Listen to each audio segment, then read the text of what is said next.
5, 4, 3, 2, 1.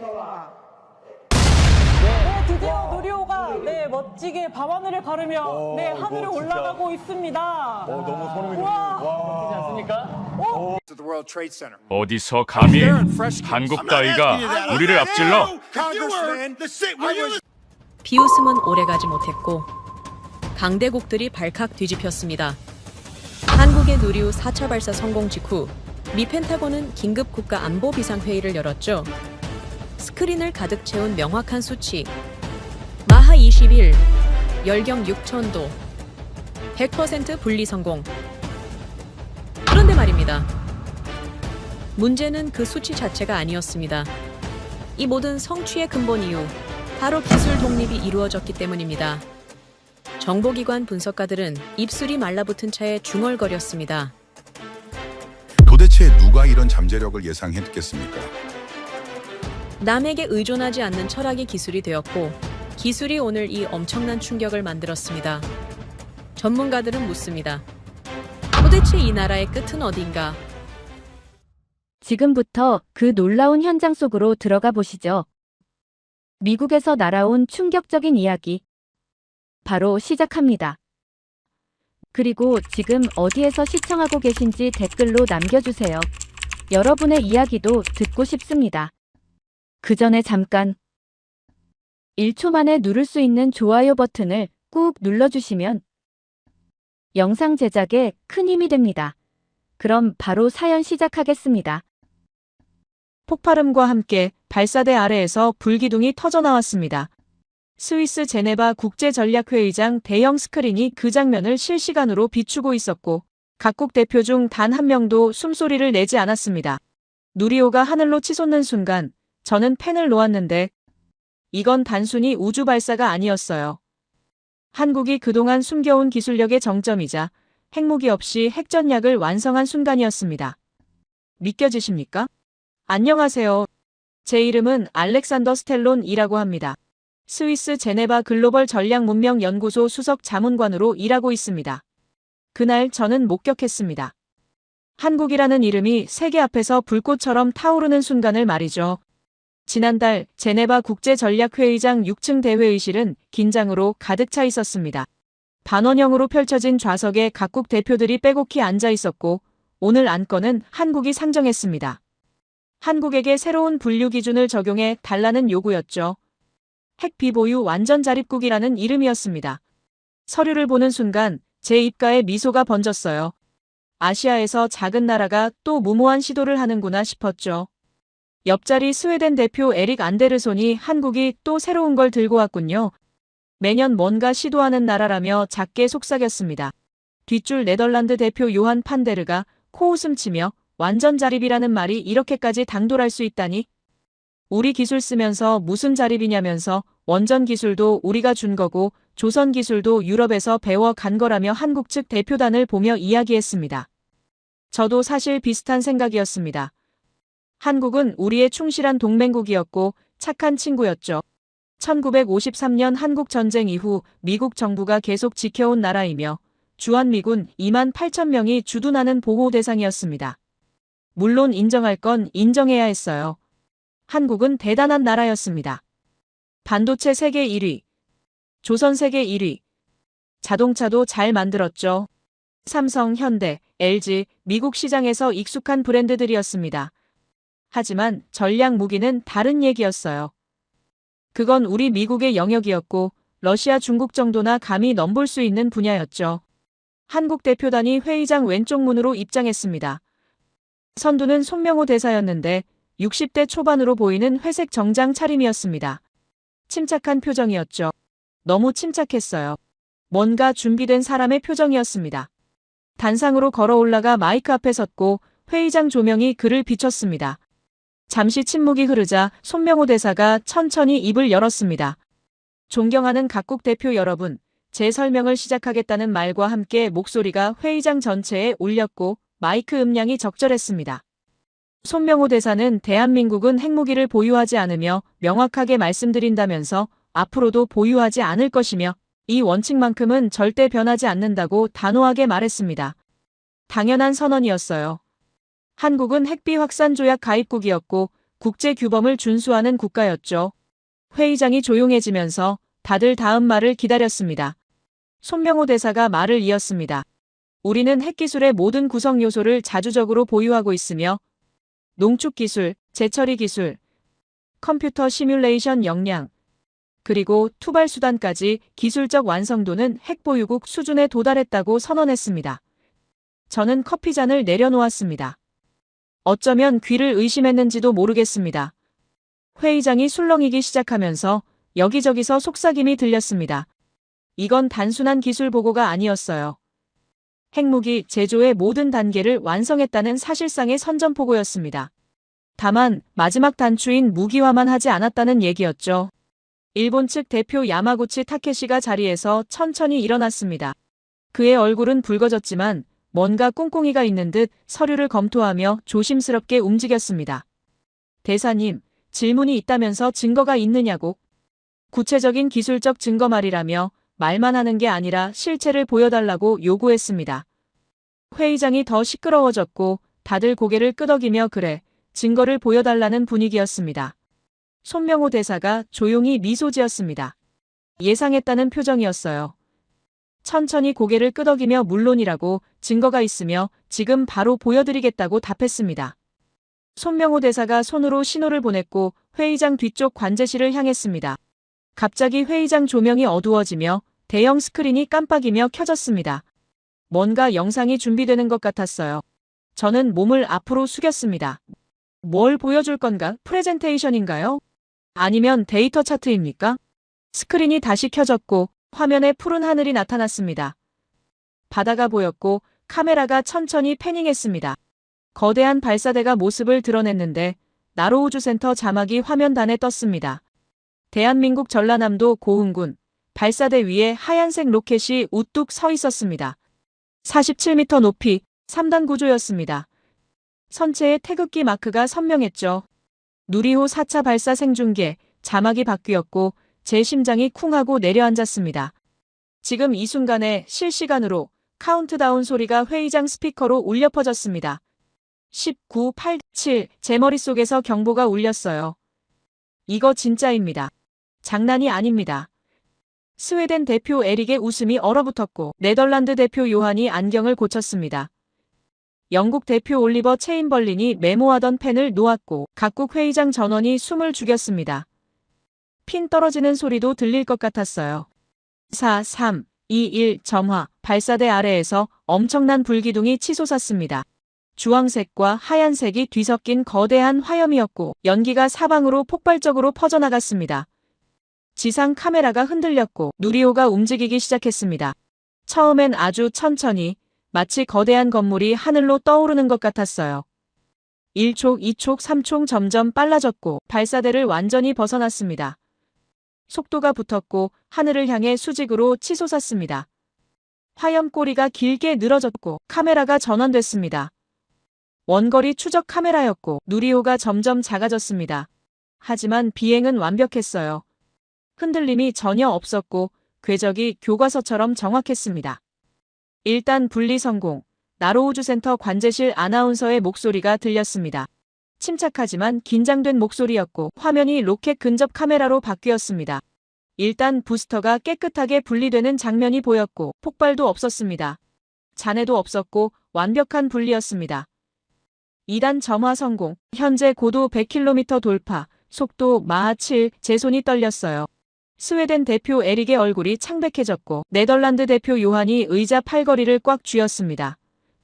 중국 대표 리 밍후이가 앞으로 몸을 숙였고 러시아 대표 페트로프가 무언가를 노트에 급하게 적었습니다. 2단 분리 성공, 3단 점화 성공, 현재 고도 250km, 속도 마하 15, 화면에 지구가 보이기 시작했습니다. 푸른 구체였고 우주의 검은 배경이 선명했습니다. 로켓이 대기권을 완전히 벗어났고 페어링 분리 확인, 위성을 보호하던 선단부 덮개가 좌우로 갈라지며 떨어졌습니다. 그 안에 작은 위성체가 보였고 반짝이는 은색이었습니다. 목표 궤도 진입 중.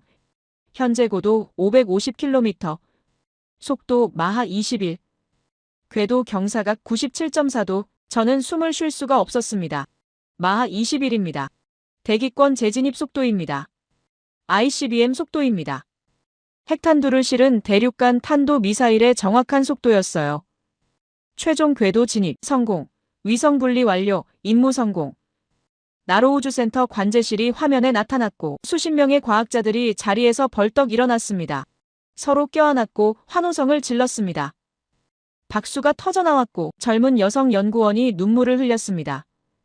백발의 노과학자가 하늘을 올려다보며 두 손을 모았습니다.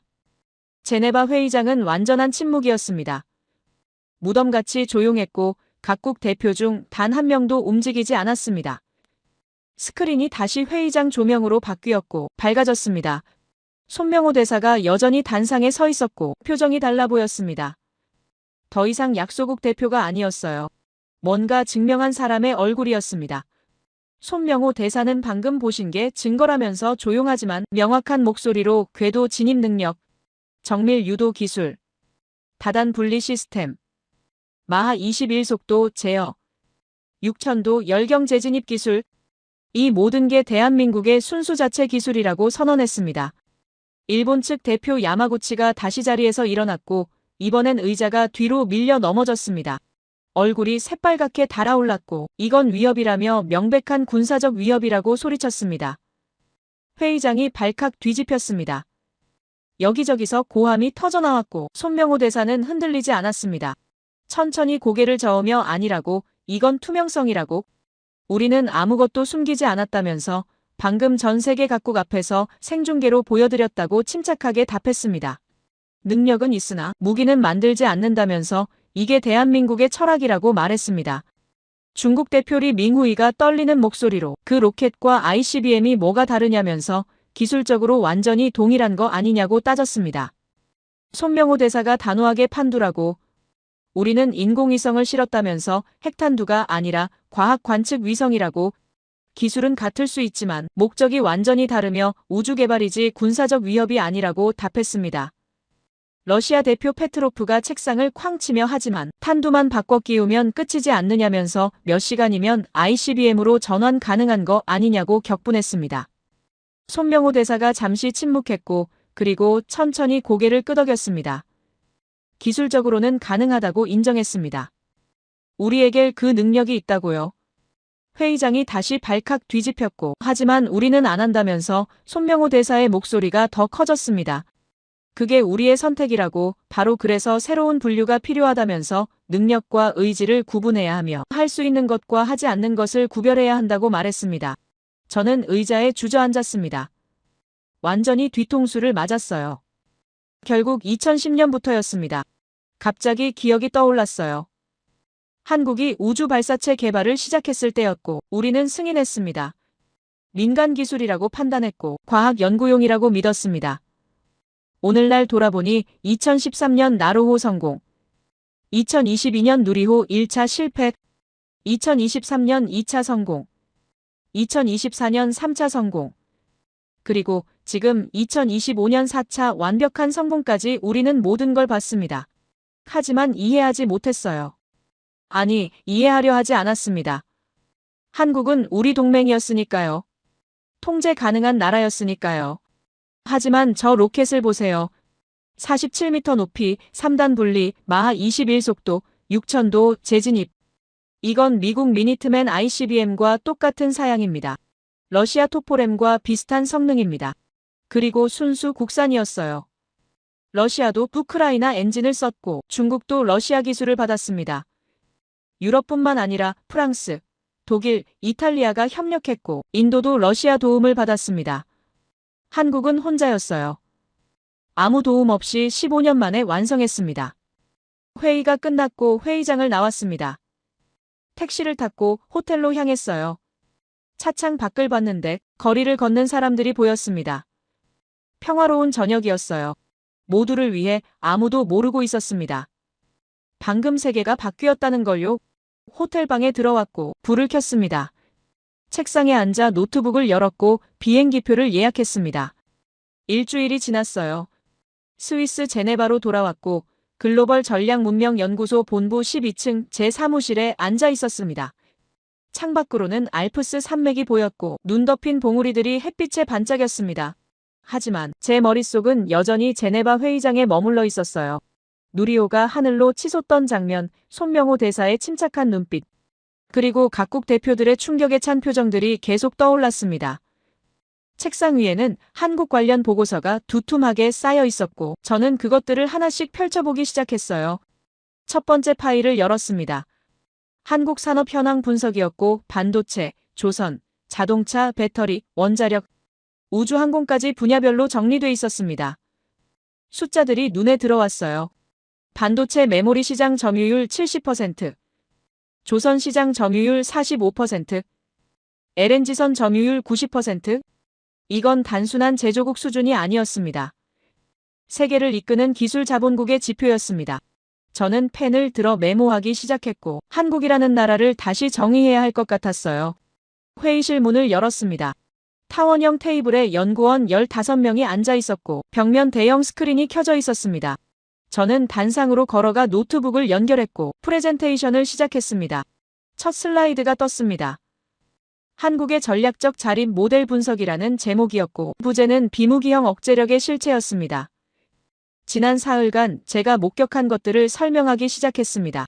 누리호 발사, 각국의 반응, 표결 결과, 그리고 제가 느낀 충격의 본질을 말이죠. 슬라이드를 넘겼습니다. 한국 기술력 현황이 나타났고 항목별로 세계 순위가 표시되어 있었습니다. 반도체 1위, 조선 1위, 배터리 2위, 원전 5위, 우주 발사체 7위. 숫자만 봐도 놀라운데 더 중요한 건 다른 이유가 있었습니다. 저는 레이저 포인터를 들어 화면을 가리키며 설명했습니다. 이 나라는 단순히 제품을 만드는 게 아니라 기술 생태계 전체를 구축하고 있다고, 교육, 연구, 생산, 수출이 하나의 순환 구조를 이루고 있다고 말했습니다. 다음 슬라이드였습니다. 갑자기 화면이 바뀌었고 제 손이 멈췄습니다. 한화오션 글로벌 확장 전략이라는 제목이 떴고 그 아래 소제목이 눈에 들어왔습니다. 호주 오스탈 인수 진행 중. 일본 모가미급 호위함 건조권 확보 예정. 저는 이 자료를 어젯밤 늦게 받았고 아직 제대로 분석하지 못했습니다. 하지만 회의실 분위기가 순식간에 바뀌는 걸 느낄 수 있었어요. 영국 출신 연구원 제임스 콜린스가 앞으로 몸을 숙이며 물었습니다. 일본 호위함을 한국이 건조한다는 게 말도 안 되는 얘기 아닙니까? 저는 파일을 펼쳤고 상세 내용을 읽기 시작했습니다. 한화오션이 호주의 오스탈 지분 20%를 확보 중이며 사실상 최대 주주가 된다고. 오스탈은 호주 핸더슨 조선소를 보유하고 있고 바로 그곳에서 일본의 모가미급 호위함 11척이 건조될 예정이라고 설명했습니다. 회의실이 술렁이기 시작했고 프랑스 연구원 소피 뒤랑이 중얼거렸습니다. 이건 역사적 반전이군요. 저는 슬라이드를 넘겼습니다. 더 자세한 정보가 나타났고 미국 정부가 한화의 오스탈 지분 100% 인수까지 사전 승인했다는 내용이었습니다. 이게 무슨 의미인지 아시나요? 제가 물었습니다. 외국 기업이 군수조선소를 인수하는 건 보안상 거의 불가능합니다. 미국 외국인 투자심의위원회가 절대 승인하지 않죠. 하지만 한국에게는 100%까지 허용했습니다. 이건 신뢰를 넘어선 동맹의 증표입니다. 마르틴 소장이 안경을 벗으며 말했습니다. 일본 입장에서는 어떻겠습니까? 저는 고개를 끄덕였습니다. 바로 그겁니다. 일본은 지금 자국의 최신 군함 기술을 한국 손에 맡겨야 하는 상황입니다. 설계도를 봐야 하고 부품 하나하나를 조립해야 하며 강점과 약점을 모두 알 수밖에 없습니다. 일본 방위성이 긴급회의를 소집했다는 정보도 있습니다. 기술 유출을 우려하고 있다고요? 독일 연구원 한스 밀러가 질문했습니다. 하지만 한국이 왜 일본 기술을 탐낼 필요가 있나요? 이미 자체 기술이 충분하지 않습니까? 저는 잠시 생각했고 답했습니다. 탐낼 필요는 없습니다. 하지만 알게 됩니다. 원하든 원하지 않든 모든 걸 보게 됩니다. 그게 더 무서운 겁니다. 의도가 아니라 결과로서 일본의 해군 기술이 한국에게 노출되는 거죠. 슬라이드를 다시 넘겼습니다. 한화오션의 글로벌 네트워크가 지도로 표시됐고 호주, 미국, 영국, 캐나다, 프랑스까지 거점들이 점점이 찍혀 있었습니다. 이미 영국 해군 호위함 수리 계약을 따냈고 캐나다 군함도 정비했습니다. 앞으로 오스탈 인수가 완료되면 세계를 이끄는 군함, 건조 및 수리 플랫폼이 될 겁니다. 제가 설명을 이었습니다. 미국 항공모함까지 관리하게 될 날이 올 수도 있습니다. 회의실이 조용해졌습니다. 모두가 화면을 응시했고 저는 그 침묵의 의미를 알았습니다. 우리가 지금까지 한국을 잘못 봤다는 깨달음이었어요. 제조 강국 정도로 생각했는데 실제로는 기술 생태계 전체를 장악해가고 있었고 단순히 물건을 파는 게 아니라 기술 표준을 만들고 있었습니다. 저는 다음 슬라이드를 띄웠고 조선업 시장 구조 분석이 나타났습니다. 중국과 한국의 비교표였습니다. 중국은 수주 물량은 많지만 대부분 저가 일반 선박이었고 한국은 수주 물량은 적지만 고부가 가치 특수선이 대부분이었습니다. LNG선, 초대형 컨테이너선, 쇄빙선, 군함. 이런 선박들은 전 세계에서 한국만 제대로 만들 수 있었고 마진율도 중국의 5배 이상이었습니다. 저는 설명했습니다. 중국은 양으로 승부하지만 한국은 질로 승부합니다. 그리고 기술 격차는 점점 벌어지고 있습니다. 일본은 어디 있습니까? 제임스가 물었습니다. 저는 그래프를 가리켰습니다. 일본은 10년 전만 해도 한국과 비슷했습니다. 하지만 지금은 격차가 너무 벌어졌습니다. 기술력도 뒤처졌고 생산 속도도 느립니다. 가격 경쟁력도 없습니다. 그래서 호주에 수출한 호위함을 자국에서 만들지 못하고 호주 현지 조선소에서 건조하기로 한 겁니다. 그런데 말입니다. 그 조선소를 한국이 인수하는 겁니다. 마르틴 소장이 한숨을 쉬었습니다. 일본으로서는 굴욕이군요. 저는 고개를 끄덕였습니다. 단순한 굴욕이 아닙니다. 해양력의 주도권이 넘어가는 겁니다. 이순신 장군 이후 70년 만에 한국이 다시 바다를 장악하고 있습니다. 기술로, 플랫폼으로, 신뢰로 말이죠. 슬라이드를 마지막으로 넘겼습니다. 결론 페이지였고 한국의 전략적 위치라는 제목이 떴습니다. 저는 레이저 포인터를 내려놓고 회의실을 둘러봤습니다.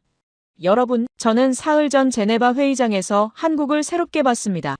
그들은 무기를 만들지 않지만 기술은 만듭니다. 전쟁을 하지 않지만 영향력은 확장합니다. 이게 21세기형 강대국입니다. 숨겨진 힘이 아니라 투명한 힘입니다. 긴 시간의 회의가 끝나고 연구원들이 하나둘 자리에서 일어났어요. 사무실로 돌아왔고 책상에 앉아 비행 일정을 다시 확인했습니다. 얼마 후 핸드폰 문자가 하나 왔는데 백악관 국가안보회의 사무처에서 온 메시지였어요. 한국 측 가이드 배정 완료. 배준혁 연구원. 국방전략연구소 소속. MIT 출신. 신뢰 가능. 내일 인천공항에서 영접 예정. 저는 문자를 읽으며 고개를 끄덕였습니다. 공항에 도착했고 체크인을 마친 뒤 출국장으로 가서 이륙 준비가 시작됐습니다. 좌석을 뒤로 젖히고 노트북을 꺼냈어요. 한국 관련 자료를 다시 펼쳐보기 시작했고 특히 배준혁 연구원에 대한 정보를 자세히 읽었습니다. 32세, 카이스트 출신, MIT 박사과정 중 귀국, 국방전략연구소 근무, 3년차, 논문 주제는 동북아 안보구조와 기술 자립의 상관관계였어요. 잠이 왔습니다. 눈을 감았고 좌석을 더 뒤로 젖혔습니다. 얼마나 잤을까요? 승무원이 깨웠고 곧 착륙한다는 안내였습니다. 창밖을 보니 이미 구름 아래로 내려오고 있었고 땅이 보이기 시작했습니다. 건물들이 점점 커졌고 도로들이 선명해졌습니다. 인천국제공항이었습니다. 착륙했습니다. 입국장으로 걸어갔어요. 사람들이 많았지만 혼란스럽지 않았고 모두 질서정연하게 움직였습니다. 무언의 법칙처럼 자연스러운 흐름이었습니다. 인천국제공항에 도착한 순간 제 눈앞에 펼쳐진 광경은 예상을 완전히 뒤엎는 것이었어요. 공항 자체가 하나의 거대한 시스템처럼 작동하고 있었고 자동화된 출입국 심사대를 통과하는 데 채 3분도 걸리지 않았으며 수화물은 이미 컨베이어 벨트 위에서 저를 기다리고 있었습니다. 이 모든 과정이 마치 정교하게 설계된 기계처럼 매끄럽게 진행되었어요. 출구로 향했습니다. 자동문이 열렸고 대합실이 나타났습니다. 수많은 사람들이 기다리고 있었고 팻말을 든 사람들이 보였습니다. 저는 그 중에서 제 이름이 적힌 팻말을 찾았습니다. 알렉산더 스텔론 영어로 또박또박 적혀 있었고 젊은 남성이 들고 있었습니다. 다가갔습니다. 30대 초반으로 보였고 검은색 정장 차림이었어요. 안경을 쓰고 있었고 표정이 진지했습니다. 배준혁 연구원은 차량이 준비돼 있다면서 밖으로 안내했습니다. 공항 밖으로 나가자 선선한 바람이 불었고 하늘이 맑았습니다. 주차장으로 걸어가는 동안 배준혁 연구원은 오늘 일정을 간략히 설명했어요. 먼저 호텔 체크인 후 국방부 인근 전략회의실 방문 예정이며 저녁에는 자유시간이라고 말했습니다. 차에 탔습니다. 검은색 세단이었고 내부가 깨끗했어요. 가방을 트렁크에 넣고 뒷좌석에 앉았습니다. 배준혁 연구원은 운전석에 앉아 시동을 걸었고 차가 부드럽게 출발했습니다. 공항을 빠져나가 고속도로로 진입했어요. 창밖을 봤는데 인천에서 서울로 가는 길이었고 도로가 넓었습니다. 차들이 빠르게 달렸지만 질서가 있었고 끼어들기나 난폭 운전은 보이지 않았습니다. 배준혁 연구원은 저에게 첫인상이 어떠냐고 물었고 저는 솔직하게 답했습니다. 공항 시스템이 인상적이었다고 효율적이고 정확하다고 말했습니다. 배준혁 연구원은 미소 지으며 한국이 미래를 준비하는 방식이 바로 그것이라고 설명했어요. 단순히 빠른 게 아니라 정확한 것이며 이런 건 교육에서 시작된다고 말했습니다. 어릴 때부터 정확성을 강조하고 시스템 사고를 가르친다고 했습니다. 저는 고개를 끄덕이며 들었어요. 고속도로를 달렸습니다. 양쪽으로 건물들이 지나갔고 공장, 아파트, 상가들이 끝없이 이어졌습니다. 밀도가 높았지만 어수선하지 않았고 모든 게 계획된 것처럼 보였어요. 배준혁 연구원은 저 건물들 대부분이 지난 30년 안에 지어진 것이라면서 한국의 속도를 설명했습니다. 서울이 보이기 시작했습니다. 고층 빌딩들이 하늘을 찔렀고 밀집도가 엄청났어요. 배준혁 연구원은 인구 1,000만 명이 사는 도시라면서 세계에서 가장 밀도 높은 수도권 중 하나라고 말했습니다. 저는 창밖을 응시했습니다. 말 그대로 거대한 도시였고 끝이 보이지 않았어요. 한강이 나타났습니다. 넓은 강이었고 다리들이 여러 개 걸쳐 있었어요. 차가 시내로 진입했어요. 신호등이 많아졌고 차들이 빼곡했습니다. 하지만 여전히 질서가 있었고 모두 규칙을 지켰습니다.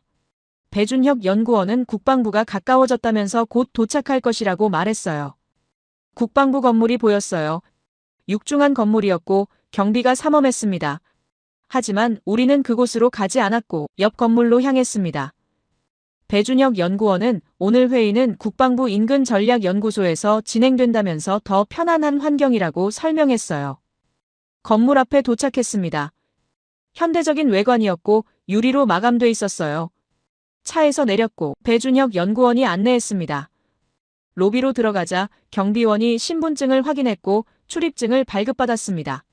엘리베이터를 탔고 7층으로 올라갔어요. 회의실 문 앞에 도착했고 배준혁 연구원은 문을 열었습니다. 안으로 들어가자 3명의 사람이 기다리고 있었어요. 모두 40대에서 50대로 보였고 정장 차림이었어요. 소개가 시작됐습니다. 배준혁 연구원은 제게 그들을 소개했습니다. 김태훈 국방전략본부 부장, 이재민 과학기술정책연구원 선임연구원, 박성우 외교안보연구소 팀장이었습니다. 저는 한 명씩 악수를 나눴고 명함을 받았습니다. 자리에 앉았습니다. 타원형 테이블이었고 중앙에 생수와 컵이 놓여 있었습니다. 김태훈 부장이 먼저 입을 열었고 환영한다면서 한국의 전략적 입장을 솔직하게 설명하겠다고 말했습니다. 프레젠테이션이 시작됐습니다. 스크린에 슬라이드가 떴고 제목은 비무기형 전략자림 모델이었습니다. 김태훈 부장은 레이저 포인터를 들어 설명하기 시작했습니다. 한국은 핵무기를 만들지 않지만 핵기술의 모든 요소를 보유하고 있으며 이것이 확실하게 입증됐다고 말했습니다. 슬라이드가 넘어갔습니다. 한국의 기술 자립도가 표시됐고 농축, 재처리, 시뮬레이션, 투발, 재진입 모든 항목이 완성 단계였습니다. 저는 메모하기 시작했고 이재민 선임연구원이 설명을 이어받았습니다. 이 모든 기술이 민간 연구로 개발됐으며 IAEA 감시를 받고 있다고 말했습니다. 박성우 팀장이 외교적 맥락을 설명했습니다. 한국은 투명성을 선택했으며 능력을 숨기지 않고 공개하는 것이 더 큰 신뢰를 준다면서 제네바 회의가 바로 그 예라고 말했습니다. 저는 고개를 끄덕였습니다. 맞는 말이었고 실제로 효과가 있었습니다. 질문 시간이 왔습니다. 저는 조심스럽게 물었습니다. 왜 이 길을 선택했습니까? 핵무장이 더 확실한 억제력 아닙니까? 김태훈 부장이 답했습니다. 고립되기 때문이라면서 북한을 보라고 말했습니다. 핵무장하면 경제 제재를 받고 삼성도 현대도 망한다면서 한국은 그 길을 갈 수 없다고 설명했습니다. 배준혁 연구원이 말을 이었습니다. 하지만 능력은 있어야 한다면서 그게 협상력이라고 말했습니다. 만들 수 있지만 만들지 않는다는 것이 가장 강력한 메시지이며 이렇게 하면 동맹도 유지하고 자립도 달성할 수 있다고 설명했습니다. 저는 그 논리를 이해했고 충격을 받았습니다. 이건 새로운 형태의 전략이었습니다. 회의가 2시간 이어졌습니다. 질문과 답변이 오갔고 저는 계속 메모했습니다. 한국의 기술 수준, 개발 과정, 국제 협력, 미래 계획까지 모든 것이 체계적이었습니다. 섣불리 판단할 수 없었고 더 많은 것을 봐야 했습니다. 회의가 끝났습니다. 모두 자리에서 일어났고 다시 악수를 나눴습니다.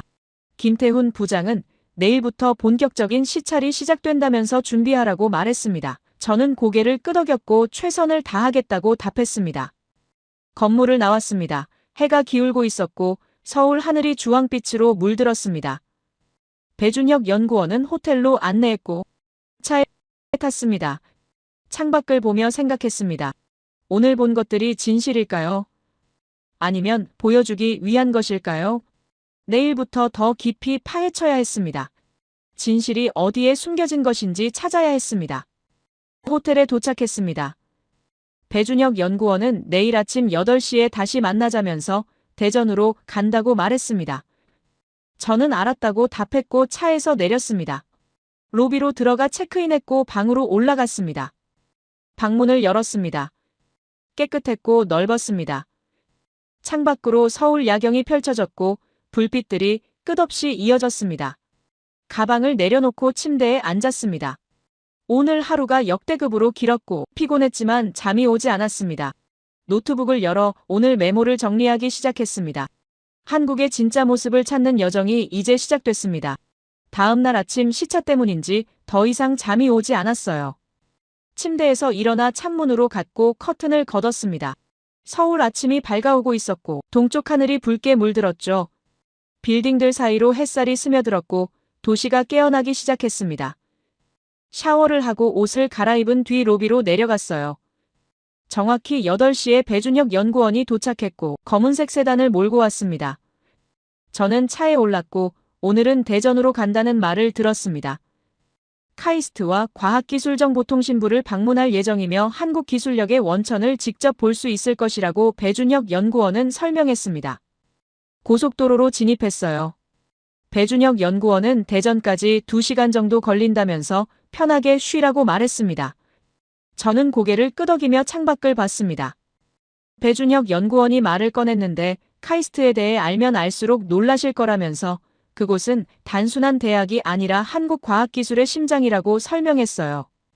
저는 관심을 보이며 더 자세히 설명해달라고 요청했습니다. 배준혁 연구원은 자신도 카이스트 출신이라면서 그곳에서 배운 것들이 지금의 자신을 만들었다고 말했습니다. 대전이 보이기 시작했어요. 도시 규모가 서울보다 작았지만 깔끔하고 계획적으로 보였습니다.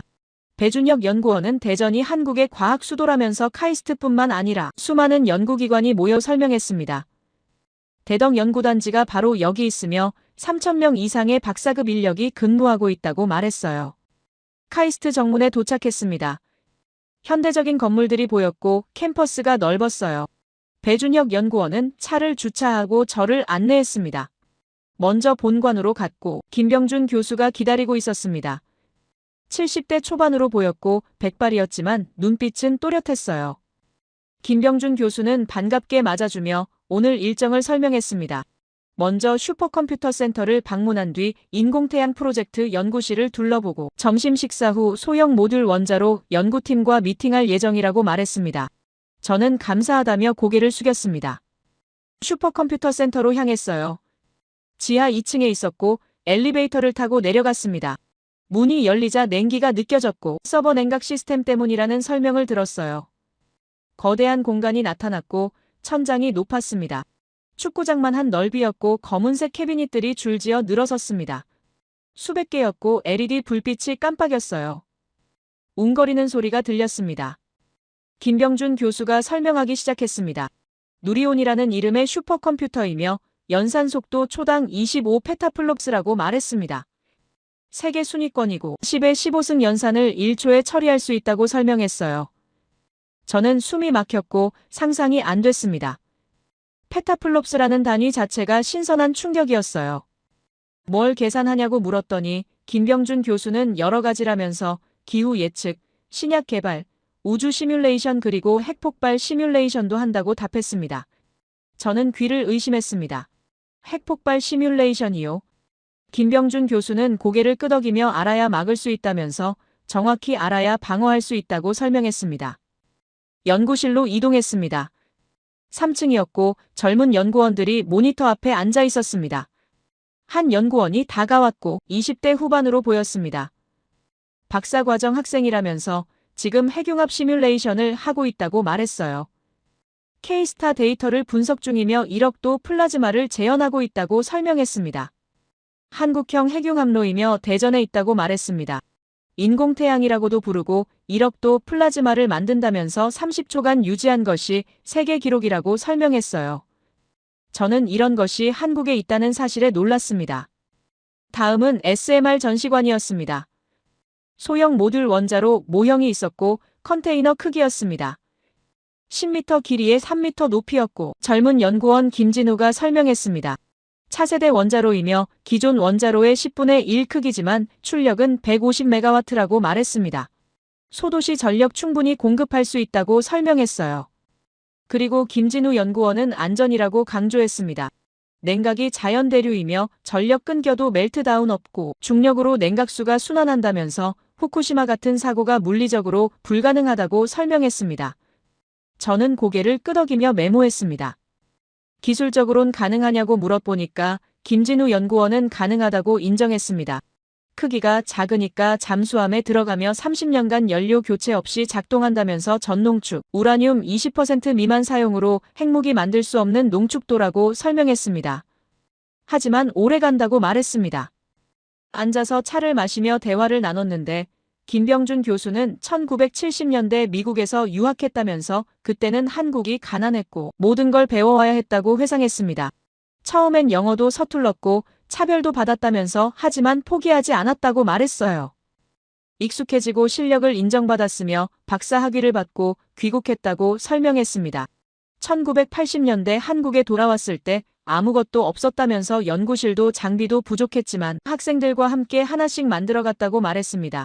그리고 지금은요. 김병준 교수가 창밖을 가리켰습니다. 이제는 미국이 우리한테 배우러 옵니다. 김병준 교수의 눈가에 눈물이 맺혔습니다. 저는 그 순간을 놓치지 않고 봤습니다. 50년 만의 역전이었고 한 세대의 헌신이 만든 결과였어요. 김병준 교수는 손수건으로 눈을 닦으며 미안하다면서 나이 들어 감정적이 된다고 말했어요. 저는 고개를 저으며 이해한다고 답했습니다. 오후 일정이 시작됐어요. 과학기술정보통신부 대전 청사로 이동했고 10분 거리였습니다. 현대적인 건물이었고 로비가 넓었습니다. 엘리베이터를 타고 6층으로 올라갔고 회의실로 안내받았습니다. 3명의 관료가 기다리고 있었고 모두 40대에서 50대였어요. 브리핑이 시작됐습니다. 한국의 과학기술 정책과 투자 현황을 설명받았고 정부 연구개발 예산이 20조 원을 넘는다는 얘기를 들었습니다. GDP 대비 4.8%이며 세계 최고 수준이라는 설명이었습니다. 이렇게까지 투자하는 나라가 또 있습니까? 제가 물었고 관료 중 한 명이 이스라엘 정도라면서 하지만 규모로는 한국이 더 크다고 답했습니다. 교육 시스템에 대한 설명도 들었어요. 카이스트 외에도 과학영재학교가 전국에 8개 있으며 어릴 때부터 영재를 발굴해 집중 교육한다는 내용이었습니다. 고등학교 2학년 학생도 카이스트에 지원할 수 있고 합격하면 고등학교 졸업과 동등한 학력을 인정받는다고 설명했습니다. 저는 놀랐습니다. 16살에 대학 입학이 가능하다는 얘기였습니다.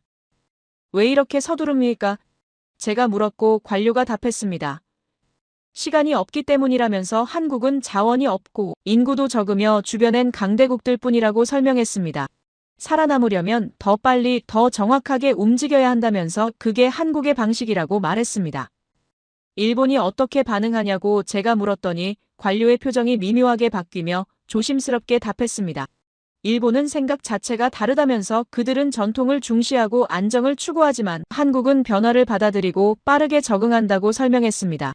기술 격차가 점점 벌어지는 이유라면서 특히 반도체와 배터리 분야에서 한 번 더 확인됐다고 말했습니다. 회의가 끝나고 배준혁 연구원이 말했습니다. 내일은 울산과 거제를 간다면서 조선소와 원전을 볼 것이라고 설명했고 저는 고개를 끄덕였어요. 한국의 진짜 힘을 점점 이해하기 시작하면서 알면 알수록 놀라웠습니다. 이건 단순한 기술 강국이 아니었어요. 시스템 전체가 하나로 움직이는 거대한 유기체였습니다. 대전 시내 호텔에 체크인했고 방에 들어가자마자 노트북을 열었습니다. 오늘 메모를 정리하기 시작했어요. 카이스트, 김병준 교수, 슈퍼컴퓨터, 핵융합, SMR, 모든 것이 한국의 숨겨진 힘을 보여줬습니다. 아니, 숨겨진 게 아니었어요. 투명하게 공개하고 있었고 우리가 보지 못했을 뿐이었습니다. 침대에 누웠지만 잠이 오지 않았어요. 천장을 보며 생각했습니다. 내일이면 더 많은 걸 보게 될 터였고 저는 격적인 진실을 찾을 것입니다. 한국의 진짜 모습을요. 이른 아침 출발이었습니다. 배준혁 연구원이 호텔 로비에서 기다리고 있었고 오늘은 긴 여정이라면서 편한 옷을 입었어요. 저도 캐주얼한 차림이었고 카메라와 녹음기를 챙겼습니다. 차에 올랐고 남쪽으로 향했어요. 경부고속도로를 계속 달렸고 대전을 지나 대구를 거쳐 울산으로 가는 길이었습니다. 얼마 후 울산이 보이기 시작했고 거대한 공장들이 나타났으며 굴뚝에서 연기가 올랐어요. 배준혁 연구원은 저 공장들이 뭔지 아냐면서 석유화학, 철강, 자동차, 조선 모든 산업이 모여있다고 설명했습니다. 울산은 한국 산업의 심장이며 여기서 만들어진 제품들이 전 세계로 나간다고 말했어요. 신고리 원전으로 향했습니다. 해안가에 위치했고 바다가 보였어요. 보안 검색을 3번 거쳤고 방사선복을 입었습니다. 이서현 매니저가 안내했고 30대 중반 여성이었어요. 신고리 원전 총 6기라면서 APR 1400 모델이며 우리 독자 개발이라고 설명했습니다. 총 8.4기가와트 발전하며 600만 가구에 전력 공급한다고 말했어요. 중앙 제어실로 갔습니다. 거대한 공간이었고 벽 전체가 스크린이었어요. 실시간 데이터가 흘렀고 노심 온도, 압력, 냉각수 유량 모든 것이 모니터링 됐습니다. 이상 신호는 어떻게 되는지 물었더니 이서연 매니저는 즉시 경보 올린다면서 자동으로 출력 낮아지고 후쿠시마 같은 사고는 불가능하다고 답했어요. 지하 연구소로 내려갔습니다. 비공개층이었고 정지훈 박사가 기다렸어요. 40대 후반이었고 안경을 쓰고 있었습니다. 파이로 프로세싱 연구라면서 사용 후 핵연료 재처리 기술이라고 설명했어요. 저는 긴장했고 재처리라는 단어가 민감했기 때문입니다. 정지훈 박사가 비밀을 풀어놓기 시작했습니다. 플루토늄 추출은 안 한다면서 우라늄과 초우라늄만 분리하고 IAEA가 6개월마다 실사 나온다고 설명했어요. 모니터를 켰고 공정도가 나타났습니다. 전기 화학적 방법이며 플루토늄은 분리 안 되고 우라늄만 나온다면서 핵확산 위험 없다고 말했어요. 왜 이렇게 복잡하게 하는지 물었더니 정지훈 박사는 신뢰 때문이라고 답했습니다. 우리가 플루토늄 추출 안 한다는 걸 증명해야 하며 그래서 투명하게 공개한다고 설명했어요. 다음 방은 시뮬레이션 룸이었고 신은미 박사가 있었습니다. 30대 후반이었고 핵 시뮬레이션을 한다면서 컴퓨터로 핵폭발을 재현한다고 말했어요. 왜 하는지 물어보니 신은미 박사는 알아야 막는다면서 정확히 알아야 방어할 수 있다고 답했습니다. 모니터에 그래프가 나타났고 10킬로톤급 핵폭발 서울 기준이었어요. 시뮬레이션이 시작됐고 폭심 500m 내 생존 불가, 1km의 중상, 낙진 반경 10km였습니다. 소름이 돋았고 너무 정확했어요. 핵폭탄을 만들 수 있는지 직접 물었습니다. 신은미 박사가 잠시 침묵했고 조용히 답했어요. 이론적으로는 가능하다면서 하지만 우린 안 만든다고 말했습니다. 왜 안 만드는지 물었더니 필요 없으니까라는 답이 돌아왔어요. 만드는 순간 고립되며 경제 제재받고 득보다 실이 크다고 설명했습니다. 논리적이었어요. 투어가 끝났습니다. 식당에서 점심을 먹었고 어떻게 보았는지 질문을 받았어요. 저는 솔직하게 답했습니다. 인상적이며 예상보다 훨씬 체계적이라고 말했어요. 정지훈 박사가 설명했습니다. 투명성이 핵심이며 우리는 숨기지 않고 IAEA도 수시로 온다면서 왜 그렇게까지 하냐고 물으면 신뢰 때문이라고 답했어요. 신은미 박사가 말을 이었습니다. 능력은 있지만 무기는 안 만든다면서 투명하게 보여줘야 오해가 없고 이런 것이 한국의 전략이라고 설명했어요. 역설 아닌지 제가 말했더니 정지훈 박사는 반대라면서 숨기는 게 더 위협이고 북한을 보라면서 국제사회에서 어떤 취급을 받는지 물었습니다. 저는 머리를 한 대 맞은 듯 했어요.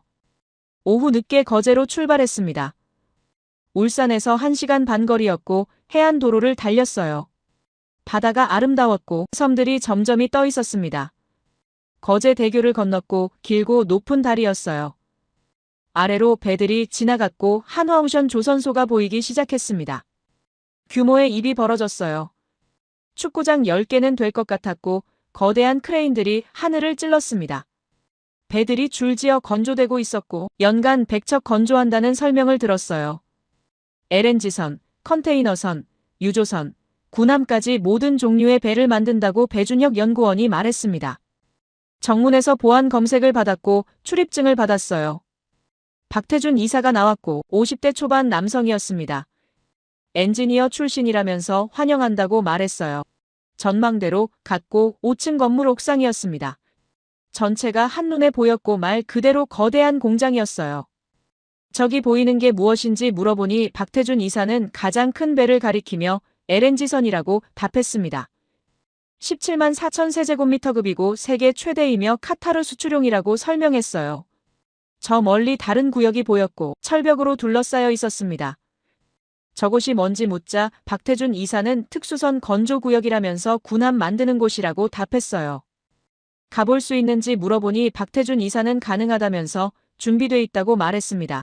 차를 탔고 구역을 가로질러 갔어요. 용접 불꽃이 튀었고 기계 소리가 요란했습니다. 특수구역 전문에 도착했고 경비가 더 삼엄했어요. 다시 신분 확인을 받았고 안으로 들어갔습니다. 실내 도크였어요. 천장이 높았고 조명이 밝았습니다. 그제 눈에 들어온 광경은 예상을 완전히 뒤엎는 것이었어요. 검은색 선체가 보였고 거대했습니다. 길이 100m는 됐고 일본 국기가 그려진 설계도가 벽에 붙어 있었어요. 심장이 뛰었습니다. 저것이 무엇인지 묻자 박태준 이사는 잠시 망설이더니 답했어요. 일본 모가미급 호위함이라면서 11척 중 3호함이라고 설명했습니다. 저는 숨이 막혔어요. 일본 군함을 한국이 만든다는 얘기였습니다. 박태준 이사는 고개를 끄덕이며 한화오션이 호주 오스타를 인수했고 그 조선소에서 건조 중이라면서 우리가 기술 지원하고 있다고 말했어요. 가까이 갔습니다. 선체를 만졌고 차가웠어요. 매끄러웠고 무반향 타일이라는 설명을 들었습니다. 소나 탐지 방지하며 소음 40% 감소시킨다고 박태준 이사가 말했어요. 일본 기술자는 어디 있는지 물었더니 박태준 이사는 없다면서 우리가 다 만든다고 답했습니다. 충격적인 진실이었어요. 설계도를 봐야 하지 않겠냐고 다시 물었더니 박태준 이사는 당연하다면서 볼트 하나까지 우리 손으로 조립하고 강점과 약점을 모두 안다고 말했습니다. 일본이 뭐라고 하는지 물어보니 박태준 이사의 표정이 미묘하게 바뀌었어요. 항의했다면서 기술 유출 우려로 계약 재검토 요구했지만 이미 늦었다고 설명했습니다. 갑자기 배준혁 연구원 핸드폰이 울렸어요. 봤더니 표정이 굳었고 잠시 통화한 뒤 끊었습니다. 누구였는지 물어보니 배준혁 연구원은 일본 방위성 관계자라면서 한화오션 철수 가능한지 물었다고 답했어요. 뭐라고 했는지 묻자 배준혁 연구원은 불가능하다면서 계약 완료됐다고 통보했다고 말했습니다. 저는 그 순간 깨달았어요. 한국이 누구도 넘볼 수 없는 위치에 올라섰다는 것을요. 일본이 애원하고 있었고 한국은 침착하게 거절하고 있었습니다. 역사적 반전이었어요. 70년 만의 역전이었습니다. 투어가 끝나고 해가 기울었습니다. 배준혁 연구원과 차에 탔고 어디로 가는지 물어보니 부산이라면서 거기서 하룻밤 자고 내일 파주 DMZ로 간다고 배준혁 연구원이 답했어요. 저는 고개를 끄덕이며 창밖을 봤습니다. 해운대 근처 호텔이었고 바다가 보였어요. 체크인하고 방으로 올라갔습니다. 창밖으로 밤바다가 펼쳐졌고 불빛들이 반짝였어요. 노트북을 열어 오늘 메모를 정리했고 손이 멈추지 않았습니다. 새벽 일찍 출발했습니다. 아직 해가 뜨기 전이었고 부산 거리가 조용했어요. 배준혁 연구원이 호텔 로비에서 기다리고 있었고 오늘은 파주 DMZ까지 간다면서 긴 여정이라고 말했습니다. 배준혁 연구원과 이야기를 나누며 시간 가는 줄 몰랐어요. 한국의 역사, 분단의 아픔, 그리고 평화를 향한 노력에 대해 들었어요. 1953년 휴전 이후 70년이 넘었지만 아직도 전쟁은 끝나지 않았고 휴전 상태일 뿐이라는 설명을 들었습니다. 서울을 지나며 배준혁 연구원이 말했습니다. 이제 곧 파주라면서 DMZ가 가까워진다고 설명했어요. 저는 창밖을 봤고 풍경이 조금씩 달라지기 시작했습니다. 건물이 줄어들고 들판이 넓어졌어요. 철책선이 보이기 시작했습니다. 차가 느려졌고 검문소를 통과했어요. 군인들이 신분증을 확인했고 출입증을 발급받았습니다. 더 깊숙이 들어갔고 주변이 조용해졌어요. 새소리만 들렸고 바람이 불었습니다. 전망대에 도착했습니다. 차에서 내렸고 계단을 올라갔어요. 꼭대기에 서자 북쪽이 한눈에 보였습니다. 철조망 너머로 산들이 펼쳐져 있었고 그 너머가 북한이었어요. 가까웠습니다. 너무 가까웠고 손을 뻗으면 닿을 것 같았습니다.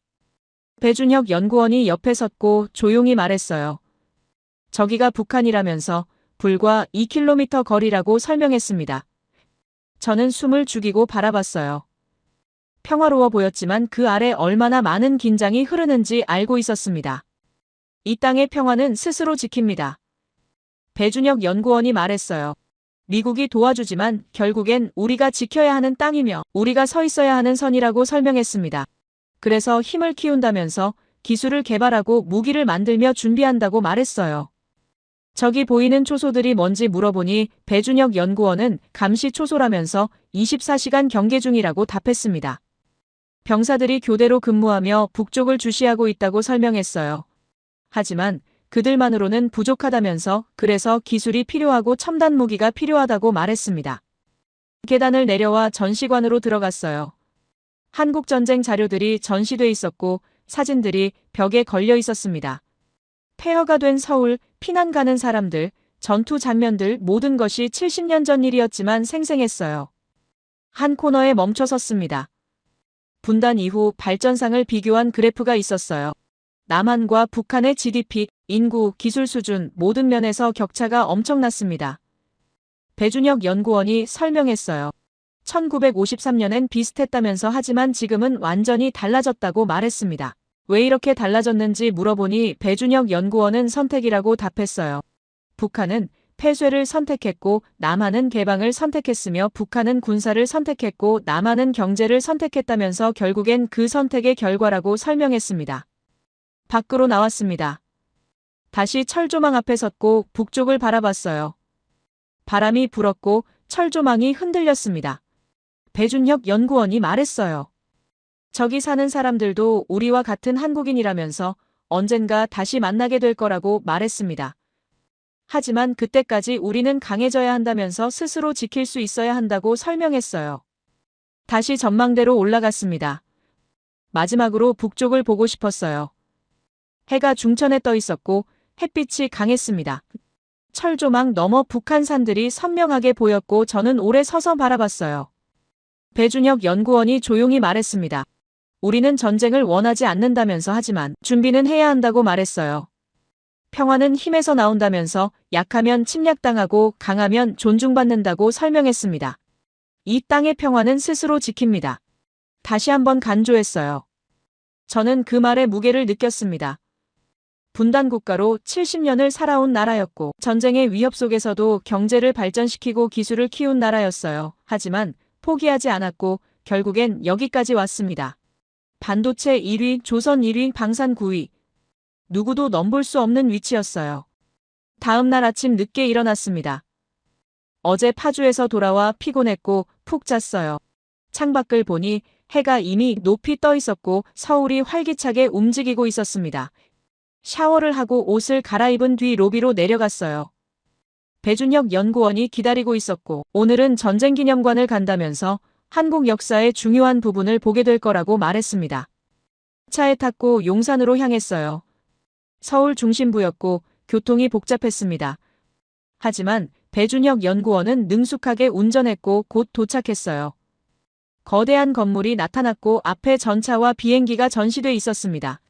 전쟁기념관이었어요. 주차를 하고 입구로 걸어갔습니다. 사람들이 많았고 가족 단위 관람객도 보였어요. 아이들이 뛰어다니고 있었고 부모들이 설명해주는 모습이 인상적이었습니다. 배준혁 연구원은 한국인들은 어릴 때부터 역사를 배운다면서 전쟁을 잊지 않으려 노력한다고 말했어요. 안으로 들어갔습니다. 로비가 넓었고 천장이 높았어요. 중앙에 큰 조형물이 있었고 평화를 상징하는 작품이라는 설명을 들었습니다. 전시관으로 향했고 첫 번째 섹션은 한국 전쟁이었어요. 사진들이 벽을 가득 메우고 있었습니다. 1950년 6월 25일 전쟁이 시작됐고 3년간 이어졌다는 설명을 읽었어요. 사진 속 서울은 완전히 폐허였고 건물이 무너지고 사람들이 피난 가는 모습이 생생했습니다. 저는 멈춰서서 오래 바라봤어요. 배준혁 연구원이 조용히 말했습니다. 제 할아버지가 이 전쟁을 겪으셨다면서 당시 10살이었고 부산까지 피난 갔다고 말했어요. 모든 걸 잃었지만 살아남았고 전쟁 후 서울로 돌아와 다시 시작했다면서 그분들이 지금의 한국을 만들었다고 설명했습니다. 다음 섹션으로 이동했어요. 참전 용사들의 사진이 전시돼 있었고 수많은 얼굴들이 저를 바라봤습니다. 젊었고 결연한 표정이었어요. 배준혁 연구원이 말했습니다. 100만 명 이상이 전쟁에 참전했고 15만 명이 전사했다면서 모두를 위해 싸웠고 결국 자유를 지켰다고 말했어요. 한 사진 앞에 오래 섰습니다. 20대 초반으로 보이는 병사였고 군복을 입고 있었어요. 눈빛이 강했고 살아남겠다는 의지가 느껴졌습니다. 배준혁 연구원이 설명했어요. 이분들 덕분에 지금의 대한민국이 있다면서 우리는 절대 잊지 않는다고 말했습니다. 전시관을 계속 둘러봤어요. 무기와 장비들이 전시돼 있었고 당시 사용했던 총과 수류탄도 보였습니다. 미국이 지원한 무기들도 많았고 배준혁 연구원은 감사하다면서 하지만 이제는 우리가 만든다고 말했어요. K2 전차, K9 자주포, 천무 로켓, 오늘날 한국은 무기 수출국이 됐다고 설명했습니다. 다음 섹션은 분단 이후였어요. 휴전선 지도가 크게 전시돼 있었고 250km에 걸친 철조망이 표시돼 있었습니다. 배준혁 연구원이 설명했어요. 70년이 넘었지만 여전히 휴전 상태이며 지정학적 리스크가 계속되고 있다면서 그래서 우리는 준비해야 한다고 말했습니다. 이렇게까지 오래 분단된 나라가 또 있는지 제가 물어보니 배준혁 연구원은 없다면서 세계에서 유일하다고 답했어요. 하지만 포기하지 않았고 결국 경제를 발전시키고 민주주의를 이뤘다면서 이런 것들이 한국의 힘이라고 설명했습니다. 밖으로 나왔습니다. 야외 전시장이었고 전차와 비행기가 줄지어 있었어요. 사람들이 사진을 찍고 있었고 아이들이 전차 위에 올라가 있었습니다. 평화로운 풍경이었고 전쟁의 긴장은 느껴지지 않았어요. 배준혁 연구원이 말했습니다. 이제 점심 먹으러 가자면서 특별한 곳을 준비했다고 말했어요. 저는 고개를 끄덕이며 차에 탔고 어디로 가는지 물어보니 배준혁 연구원은 미소 지으며 곧 알게 될 거라고 답했습니다. 15분쯤 달렸고 오래된 동네에 도착했어요. 골목이 좁았고 낡은 건물들이 줄지어 있었습니다. 차에서 내려 걸어 들어갔고 작은 식당이 나타났어요. 간판이 낡았고 설렁탕집이라고 적혀 있었습니다. 안으로 들어갔어요. 좁았고 테이블이 몇 개 없었습니다. 하지만 사람들로 가득했고 모두 뜨거운 국물을 마시고 있었어요. 배준혁 연구원이 자리를 찾았고 구석 테이블에 앉았습니다. 주문을 했고 곧 설렁탕이 나왔어요. 하얀 국물이었고 김이 모락모락 올랐습니다. 고기와 밥이 들어있었고 냄새가 좋았어요. 배준혁 연구원이 말했습니다. 한국의 대표 음식이라면서 오래 끓여서 만든다고 설명했어요. 한 숟가락 떠서 입에 넣었고 뜨거웠지만 맛있었습니다. 구수했고 진했어요. 밥을 먹으며 배준혁 연구원과 이야기를 나눴습니다. 일주일간 본 것들에 대해 얘기했고 제가 느낀 점을 말했어요. 한국이 예상보다 훨씬 발전했다면서 기술력도 놀랍고 전략적 사고도 인상적이라고 말했습니다. 배준혁 연구원이 고맙다면서 하지만 기술만으론 안 된다고 말했어요. 제가 무슨 뜻인지 물어보니 배준혁 연구원은 설명하기 시작했습니다. 기술은 중요하지만 더 중요한 건 사람이라면서 서로 믿는 힘이고 함께 가는 것이라고 말했어요. 할아버지 세대가 땅을 파서 공장을 만들었다면서 아버지 세대가 배워서 기술을 쌓았고 우리 세대가 지키고 키운다고 설명했어요. 다음 세대한테 넘겨줄 거라면서 이런 것들이 한국의 진짜 힘이라고 강조했습니다. 저는 국물을 한 숟가락 더 떠서 입에 넣었어요.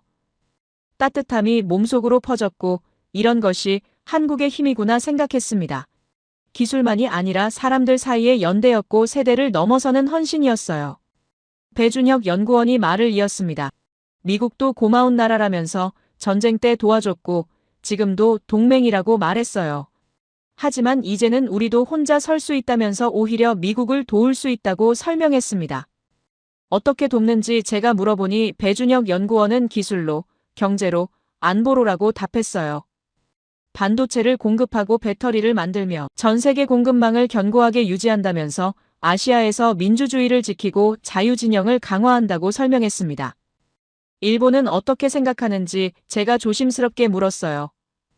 배준혁 연구원의 표정이 미묘하게 변했고 잠시 침묵했습니다. 그리고 답했어요. 복잡한 관계라면서 과거는 아팠지만 미래는 함께 가야 한다고 말했습니다. 하지만 경쟁은 계속될 거라면서 기술로, 경제로, 결국 실력으로 승부한다고 설명했어요. 식사를 마쳤습니다. 배가 불렀고 만족스러웠어요. 배준혁 연구원이 계산을 했고 밖으로 나왔습니다. 올목을 걸으며 배준혁 연구원이 말했어요. 이런 작은 식당들이 한국을 지탱한다면서 평범한 사람들의 일상이 나라를 만든다고 설명했습니다. 차로 돌아왔고 호텔로 향했어요. 배준혁 연구원이 말했습니다. 내일 아침 공항 가시면 된다면서 도와드릴 게 있으면 말씀하시라고 했어요. 저는 고맙다며 일주일간 정말 많이 배웠다고 말했습니다. 배준혁 연구원이 미소 지으며 답했어요. 저도 배웠다면서 외국인의 눈으로 한국을 보니 새롭게 느껴진다고 말했습니다. 우리가 당연하게 여기는 것들이 오히려 특별한 거였다면서 앞으로도 견고하게 지켜나가겠다고 설명했어요. 호텔에 도착해서 보고서를 쓰기 시작했습니다. 제목은 한국의 비무기형 전략 자립 모델 분석이었고 부제는 새로운 강대국의 정의였어요. 손이 빠르게 움직였고 문장들이 흘러나왔습니다. 팩트와 분석, 평가와 재현 모든 것을 담았어요. 3시간이 지났고 보고서가 완성됐습니다. 50페이지였고 사진과 도표가 포함됐어요. 저장하고 백악관으로 이메일을 보냈습니다. 제목은 긴급보고 한국 전략 자립 분석 완료였어요. 창밖을 봤습니다. 서울 야경이 여전히 아름다웠고 불빛들이 끝없이 이어졌어요. 이 도시가, 이 나라가 70년 만에 이뤄낸 것들이 경이로웠습니다. 폐허에서 시작해 오늘날 기술 강국이 됐고 아시아에서 중심이 되고 있었어요. 침대에 누웠습니다. 내일이면 미국으로 돌아갑니다. 백악관에서 보고할 거예요. 한국의 진짜 모습을, 숨겨진 게 아니라 투명하게 공개된 힘을, 위협이 아니라 동맹의 새로운 형태를요. 눈을 감았고 잠이 왔어요. 꿈을 꿨습니다.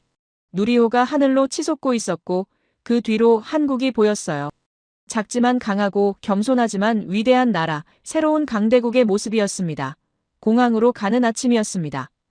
배준혁 연구원이 호텔 로비에서 기다리고 있었고 마지막 인사를 나눴어요.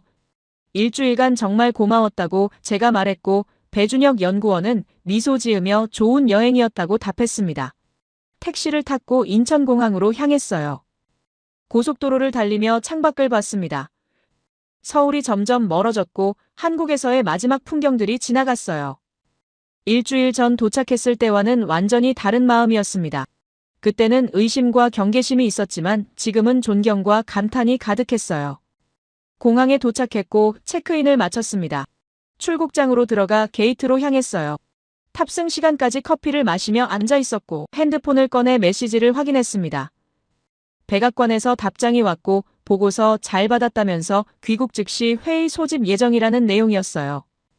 비행기에 탑승했습니다. 좌석에 앉아 안전벨트를 맸고 이륙 준비가 시작됐어요. 엔진 소리가 커졌고 활주로로 향했습니다. 속도가 붙었고 비행기가 하늘로 떠올랐어요. 인천이 점점 작아졌고 한국이 눈 아래로 펼쳐졌습니다. 10시간이 넘는 비행 끝에 워싱턴에 도착했습니다. 이틀 뒤, 저는 백악관으로 향했어요. 국가안보보좌관, 국무장관, 국방장관, CIA 국장 모두가 앉아 있었죠. 저는 단상에 섰고 프레젠테이션을 시작했습니다. 한국 방문 결과를 보고드리겠다면서 시작했습니다. 일주일간 주요 시설을 방문했고 정부 관료, 과학자, 엔지니어들을 만났으며 격적인 진실을 확인했다고 말했어요. 슬라이드를 넘겼고 누리호 발사 장면이 나타났습니다.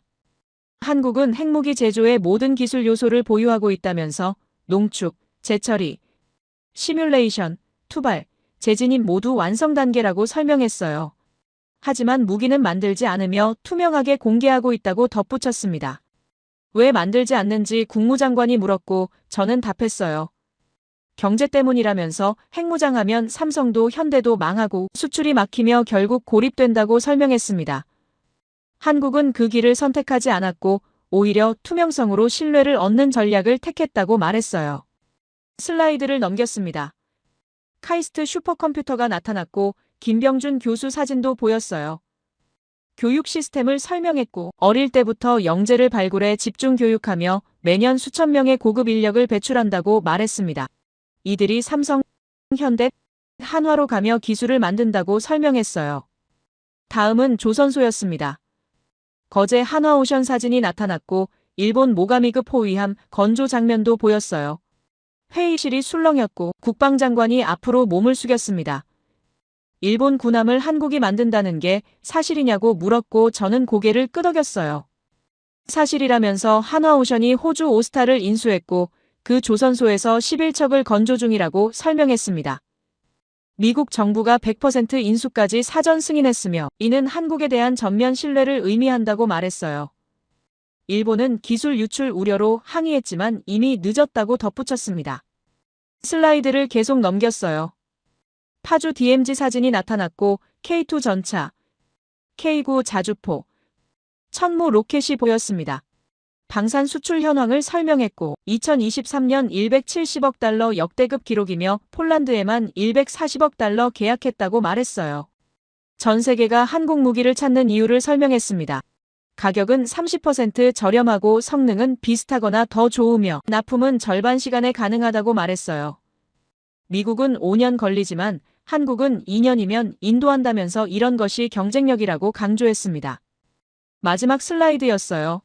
결론 페이지였고 제목은 새로운 강대국의 정의였습니다. 저는 레이저 포인터를 내려놓고 회의실을 둘러봤어요.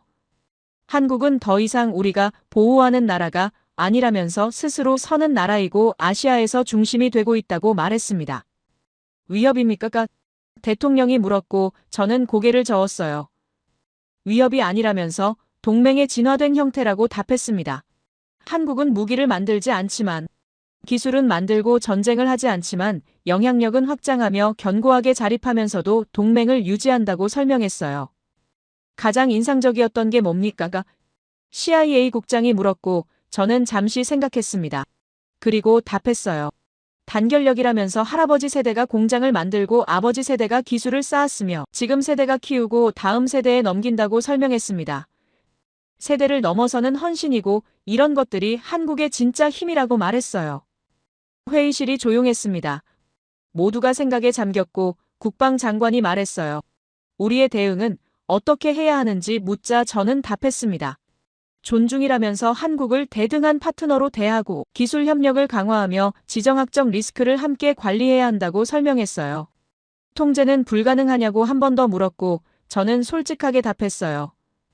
불가능하다면서 한국은 이미 모든 기술을 보유했고 결국 정치적 결정만 남았으며 우리가 할 수 있는 건 신뢰를 유지하는 것뿐이라고 말했습니다. 고개를 끄덕이며 알겠다면서 좋은 보고였다고 말했습니다. 한국 대사관과 긴밀히 협력하고 기술 동맹을 강화하라면서 새로운 시대에 맞는 새로운 관계를 만들라고 지시했어요. 회의가 끝났습니다. 모두가 자리에서 일어났고 저는 자료를 정리했어요. 국무장관이 다가와 수고했다면서 눈을 뜨게 해줘서 고맙다고 말했습니다. 저는 고개를 숙이며 제 임무였다고 답했어요. 창밖을 봤습니다. 워싱턴 야경이 펼쳐졌고 백악관 불빛이 보였어요. 저는 생각했습니다. 세계가 변하고 있고 한국은 그 변화의 중심에 있으며 오늘날 우리가 목격하는 건 새로운 질서의 시작이라고요. 세계는 변하고 있었고 한국은 그 변화를 이끌고 있었어요. 전 세계가 주목해야 할 나라였고 미국 정부도 인정해야 할 파트너였습니다. 보호가 아니라 협력으로, 통제가 아니라 존중으로 새로운 관계를 만들어가야 했어요. 저는 그날 밤 깊이 잠들었습니다. 꿈속에서 다시 한국을 봤고 누리호가 하늘로 치솟고 있었어요. 완벽한 비행이었고 아름다운 궤적이었습니다. 그리고 저는 알았어요. 이건 끝이 아니라 시작이며 한국의 여정은 계속될 것이고 세계는 그것을 목격하게 될 거라는 것을요. 제 이야기를 끝까지 들어주셔서 감사합니다. 모두 안녕히 계세요.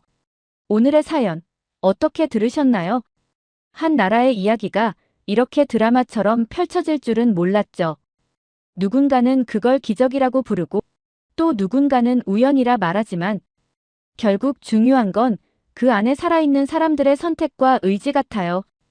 아무리 어려운 상황이라도 포기하지 않고 한 발짝씩 나아가는 마음. 그게 이 모든 변화를 만들어낸 진짜 원동력이 아니었을까 싶습니다. 숫자나 순위, 기술 같은 것들도 물론 대단하지만 결국 세상을 움직이는 건 그런 데이터가 아니라 사람이잖아요. 오늘 이야기를 들으며 우리 각자도 어쩌면 자신만의 작은 기적을 만들 수 있지 않을까 하는 생각이 들었어요. 아직 끝난 이야기는 아니고 어쩌면 지금도 계속되고 있는지도 모르겠네요. 여러분은 어떻게 생각하시나요? 오늘의 이야기를 들으면서 어떤 느낌이 드셨나요? 여러분의 생각을 아래 댓글에 남겨주세요. 그리고 감동적인 사연을 주변 사람들과 공유하고 함께 이야기 나눠보세요. 마지막으로 1초밖에 걸리지 않는 구독과 좋아요, 알림 설정은 영상 제작에 큰 힘이 됩니다. 지금까지 감동을 담아 여러분께 진심을 전하는 감동담기였습니다. 오늘 하루도 행복한 하루 보내세요.